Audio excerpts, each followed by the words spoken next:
Fala galera, dica bem legal para quem trabalha na área Gol, G5, G6, motor VHT, motor Tech, tá? Todos que tem essa caixa aqui do filtro de ar, ó, a forma de remover ela influencia muito para não danificá-la. Você nunca pode puxar aqui, tá? Então o processo para troca do filtro de ar, né, para desmontar o filtro de ar, é o seguinte: tira uma mangueirinha que tem aqui, ligada na capa do filtro de ar, pega as suas mãos aí, de preferência com luva, enfia a mão ali embaixo, ó, na parte inferior, tá? Não põe aqui, já eu explico por quê.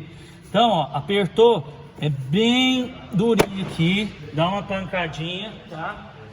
Vamos lá do outro lado, da mesma forma, na parte de baixo, tá?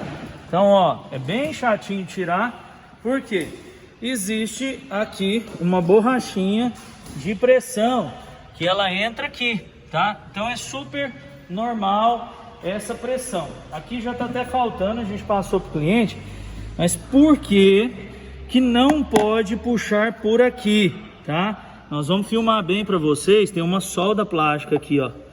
Essa solda plástica pode danificar ao puxar só pela tampa. Se danificar aqui, o que pode acontecer? Você vai escutar um roncadão na hora que acelera. Olha ali, ó. Vamos focar um pouquinho mais, chegar o celular lá, que as pessoas vão entender. Tá vendo, ó? Tem uma solda plástica. Então, se danificar isso aqui, toda vez que você acelerar, você vai escutar um roncadão, que é ar passando ali na capa, tá? Então, muito cuidado. Nós já tivemos casos de receber veículo, o cliente estava reclamando, a gente analisou e viu que o defeito era só lá na capa do filtro de ar, beleza? Valeu!